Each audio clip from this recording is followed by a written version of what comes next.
I gripped the steering wheel tighter as I turned onto my parents' street, feeling that familiar knot in my stomach.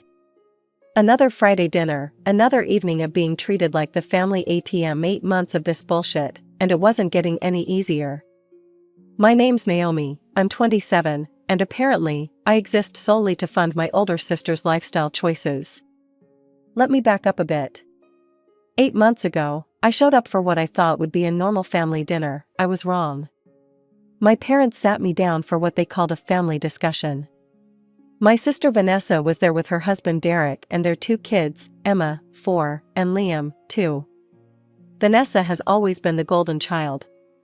Growing up, she got the bigger bedroom, the newer clothes, and our parents' undivided attention. I got used to being an afterthought.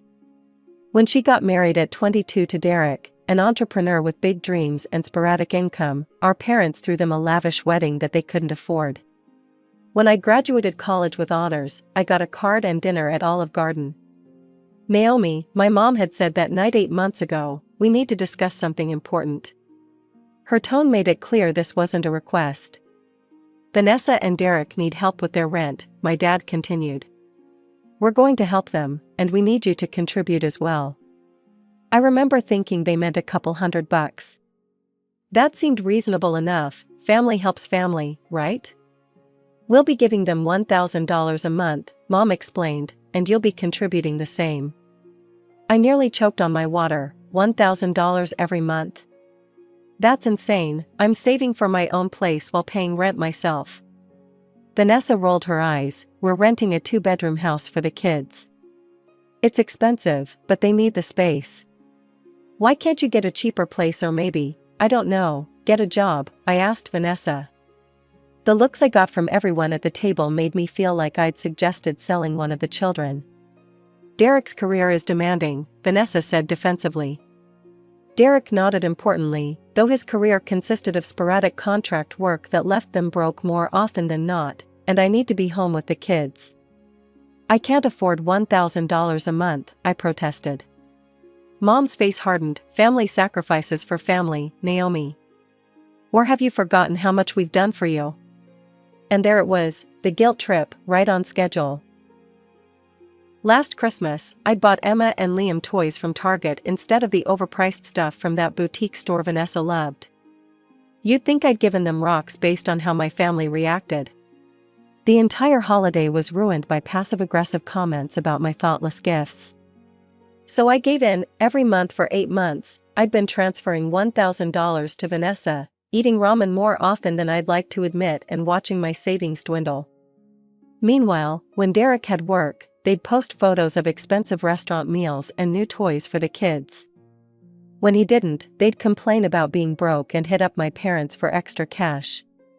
Today's dinner would be the same old routine, everyone fawning over Vanessa and the kids, Derek talking about his next big project, and me sitting there like a human wallet. I pulled into the driveway, took a deep breath, and prepared for the usual circus. Inside, it was exactly as I predicted. Mom and Dad were on the floor playing with Emma and Liam. Vanessa was sprawled on the couch scrolling through her phone, and Derek was telling my dad about his latest guaranteed success project. Hey, I said, standing in the doorway. No one even looked up except Dad, who gave a half-hearted wave before turning back to Derek. Dinner was served, and we all sat down, adults at the table, kids playing in the living room. I noticed Mom and Dad exchanging glances, and my stomach dropped. I knew that look. It meant they had another family discussion planned, and those never ended well for me. Naomi, Mom started, her voice carrying that same authoritative tone from 8 months ago. We need to have a serious conversation. We've decided to give our house to Vanessa, Derek, and the kids. I looked at my sister and her husband. They weren't surprised at all, they were practically glowing with smug satisfaction. Vanessa has 2 children, Dad explained, as if I might have forgotten about my niece and nephew in the past 5 minutes. They need the space. And it's much more economical than continuing to pay rent. That actually made some financial sense, so I nodded slowly. Okay, so where will you live? Are you getting an apartment? My parents exchanged another look, this time with small smiles. My blood ran cold. We won't need to rent, Mom said cheerfully. We're moving in with you, we'll take the master bedroom. And don't worry about us paying rent, you've got that covered. Though utilities will go up a bit with 3 people, of course. I stared at them, my mouth hanging open. You can't just decide to move in with me. I'm 27, I have my own life, my own routine, I'm trying to date. I can't have my parents living with me. Mom's smile disappeared. Family requires sacrifices. Naomi, you need to sacrifice for us now. Vanessa nodded smugly. Don't forget to keep sending me the $1,000 each month, by the way. What? I exploded. Why would I keep sending you money? You're getting a free house. Vanessa looked outraged. God, you're such an egoist. I have kids, Naomi. Kids need things. I'll find a use for that money. Everyone laughed except me. This was a joke to them. I was a joke to them. It's all settled then, Dad said with finality. We'll be moving in soon.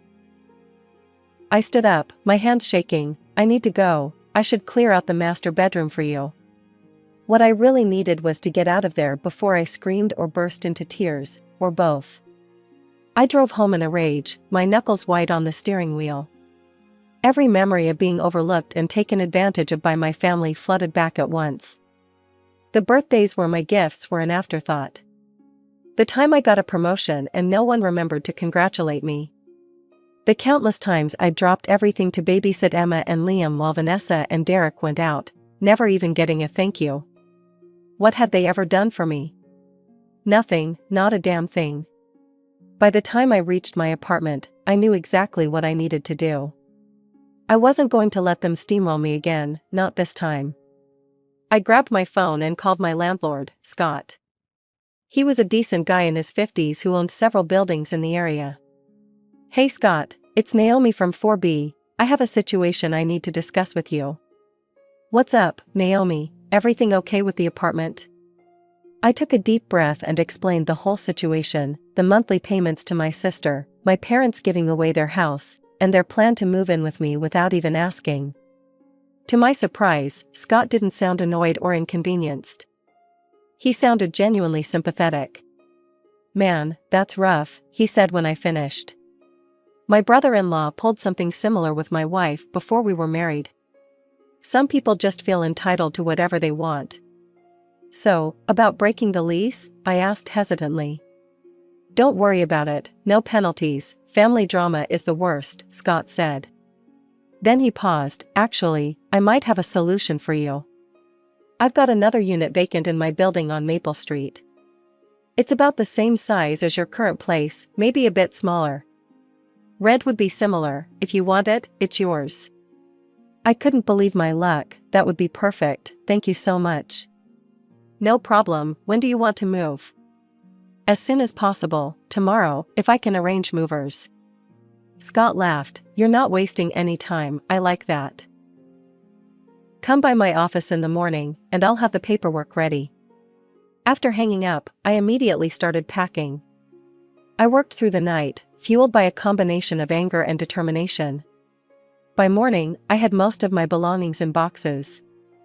I called a moving company that advertised same-day service and booked them for that afternoon. At Scott's office, I signed the new lease and handed over my current keys. Here are the keys to your new place, he said, sliding them across the desk. What should I do when your parents show up? I grinned. Just tell them I don't live there anymore, don't give them my new address. The movers arrived at noon, and by evening, I was settling into my new apartment. It wasn't perfectly arranged yet, but it was mine, and more importantly, my family had no idea where it was. 2 days later, I was unpacking the last of my kitchen items when my phone buzzed with a text from my mother. We're on our way to your apartment with our things, see you soon. I didn't respond, I just waited, imagining the scene that would unfold. Sure enough, about 2 hours later, my phone exploded with calls. I let the first few go to voicemail, savoring the moment. When I finally answered, my mother was already mid-shout. Absolutely unacceptable. Where are you? There's some man at your apartment telling us you don't live there anymore. That's my landlord, I said calmly, and he's right, I moved out a couple days ago. The silence on the other end was deafening, but short-lived. You what? She screamed, loud enough that I had to hold the phone away from my ear. How could you do this to us? We're standing here with all our belongings. Where are we supposed to go? Back to your house, I guess, the one you still own. This is outrageous, my father's voice came through now. They must have put me on speaker. Give us your new address immediately. We need to bring our things there. No, I said, surprised by how firm my voice sounded. I'm not giving you my new address because you're not moving in with me. Naomi, my mother was back. You are being cruel and ungrateful. You put us in a terrible position. That was rich. I put you in a terrible position? You decided to move in with me without asking. You were going to take my bedroom. You never once considered what I wanted or how I felt. You never have. That's not true, my father protested weakly. It is true. Everything has always been about what Vanessa wants, what Vanessa needs. I'm done being the family ATM and doormat. We're your parents, my mother said, her voice catching. You can't just cut us off like this. I'm not cutting you off, I'm setting boundaries. Go back to your house, figure out your own living situation, and maybe when you learn to respect me as an adult, we can talk. I hung up before they could respond. Not even a minute later, Vanessa was calling. I picked up, bracing myself. What the hell is wrong with you? She screeched without preamble. Mom and Dad are coming back to my house now. This is so unfair, you need to take them. Quiet, I said sharply. The command was so unexpected that Vanessa actually stopped talking.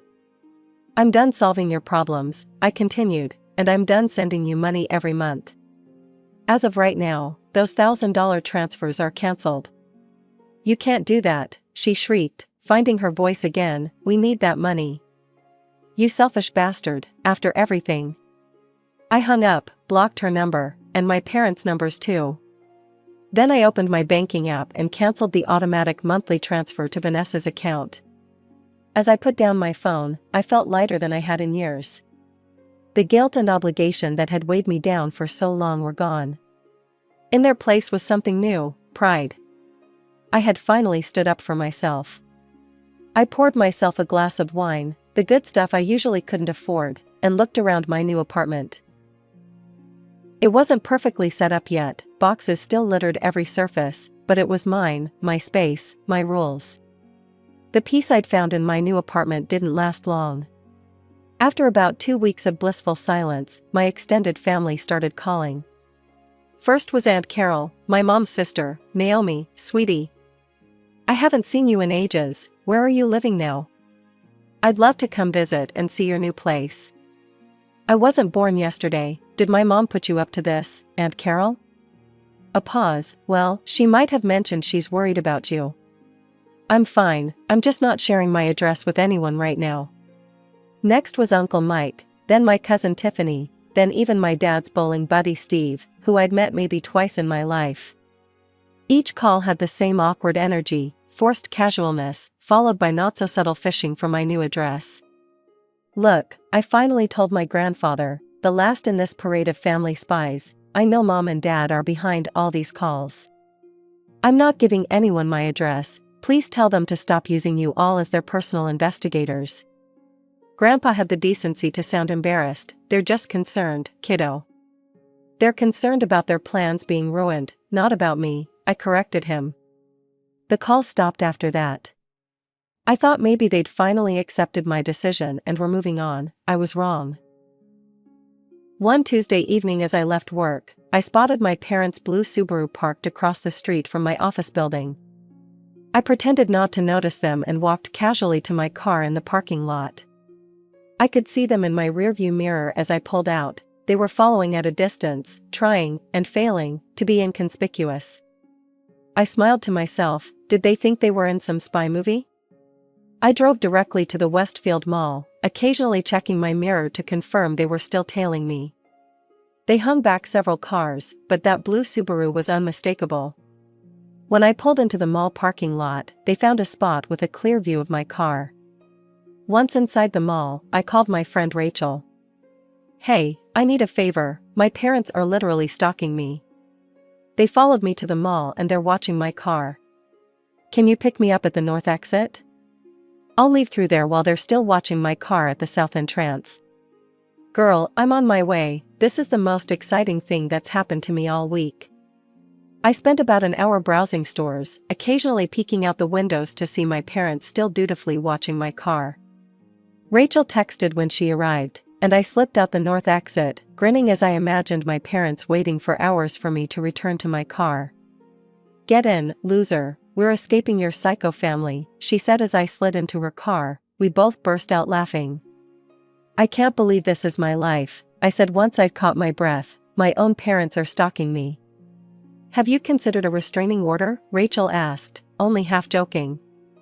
Let's hope it doesn't come to that, I replied, though the thought had crossed my mind. Over the next few months, my parents made several more attempts to find my new address.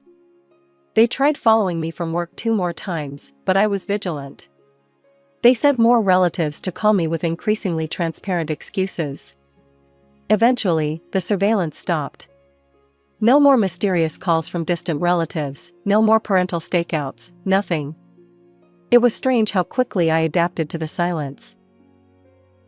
For the first time in my adult life, I wasn't constantly anxious about family obligations or unexpected financial demands. I started putting the $1,000 I used to send Vanessa into savings each month. I went on dates without worrying about my parents showing up unannounced. I bought a nice couch without feeling guilty about wasting money on myself. I was happy. Really, genuinely happy. Then came the email, 2 weeks before Christmas, from Mom. Naomi, I hope this email finds you well. It's been several months since we last spoke, and your father and I have had a lot of time to reflect on our actions. We realize now that we overstepped boundaries and didn't consider your feelings. For that, we are truly sorry. Vanessa wanted me to tell you that she's found a job at the elementary school as an administrative assistant. She and Derek are renting their own apartment now, and they're managing their finances independently. They're doing well. Your father and I are still in our house. After you left, we realized how unreasonable our expectations were. We should never have tried to force ourselves into your life that way. We would very much like to see you this Christmas. Nothing fancy, just family dinner at our house, no demands, no expectations. We miss you, Naomi. We'd like a chance to make things right. Please consider it. You don't need to respond right away. Love, Mom. I read the email 3 times, not quite believing what I was seeing. An apology from my mother? And Vanessa had a job? Was this a genuine olive branch or another manipulation tactic? After a lifetime of being the less favored child, of having my boundaries trampled and my generosity exploited, could I trust this sudden change of heart? I closed the laptop without responding. I needed time to think. That night, I dreamt of childhood Christmases. The way Vanessa would rip open mountains of presents while I carefully unwrapped my much smaller pile. The way Mom would beam when Vanessa hugged her but barely notice when I did the same. The constant comparison, the persistent feeling that I was somehow less worthy of love and attention. But I also remembered glimpses of genuine connection. Dad teaching me to ride a bike. Mom nursing me through a terrible flu when I was 10. The rare moments when Vanessa and I got along, sharing secrets and giggling late into the night before our relationship soured in our teens. Were those moments enough to build a new relationship on? Could we ever have a healthy family dynamic, or would I always be the afterthought, the backup plan, the walking ATM? I didn't have answers. All I knew was that I'd found my strength, my voice, my boundaries. Whatever happened next, I wouldn't lose those again. I stared at my mother's email for days, the cursor hovering over the reply button before I'd close my laptop and walk away. Christmas was a week away, and I still hadn't decided what to do. I drafted and deleted a dozen replies to my mom's email. None of them felt right. Too cold, too forgiving, too tentative. Finally, I wrote. Mom, I'll come for Christmas dinner. What time should I be there? Short, non-committal, but not rude. I hit send before I could change my mind. My mother's reply came less than an hour later. Naomi, we're so happy you're coming. Dinner will be at 5. your father is making his special prime rib. Just bring yourself, no gifts necessary, love, Mom." The "no gifts necessary" part caught my attention. Usually, my family made a big deal about expensive presents, especially for Vanessa's kids. This was different. The week leading up to Christmas was a blur of last-minute work deadlines and holiday preparations. Despite my mom's assurance that gifts weren't necessary, I picked up small presents for everyone, nothing extravagant, just thoughtful tokens. I wasn't going to change who I was just because they might have changed. Christmas Day arrived cold and clear. I dressed carefully in a sweater I liked, not the one Vanessa had once told me at least hides your stomach. I drove to my parents' house with a knot in my stomach, rehearsing responses to potential provocations. If they ask for money, I'm not in a position to help financially right now. If they pressure me about my address, I'm happy with my living situation and prefer to keep it private. If they criticize my life choices, I appreciate your concern, but I'm comfortable with my decisions. I pulled into the driveway, took a deep breath, and approached the front door. Before I could knock, it swung open. My mother stood there, looking somehow smaller than I remembered. She stepped forward and hugged me, not the perfunctory embrace I was used to, but a real hug, tight and lingering. I stood stiffly for a moment before cautiously returning it. Inside, the house smelled like prime rib and pine. My father appeared from the kitchen, wiping his hands on a dish towel. "There she is," he said, smiling hesitantly. He too embraced me, patting my back awkwardly. "Merry Christmas, kiddo." "Where are Vanessa and the gang?" I asked, glancing around the suspiciously quiet house. "They'll be here at 5, Mom explained. "We asked you to come early. We wanted some time just with you." This was definitely new.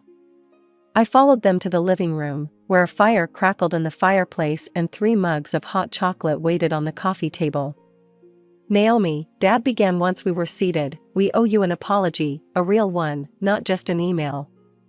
I nodded, waiting. "We've been unfair to you," Mom continued, "for a long time, not just with the housing situation." She looked down at her hands. "We've favored Vanessa, we've taken you for granted, we've treated you like your only value to this family was financial." "Why?" I asked simply. It was the question I'd wanted to ask my entire life. My parents exchanged glances. "Vanessa was always more demanding," Dad explained. "She needed more attention, more help. You were so independent, so capable. We leaned on you because you seemed like you could handle it.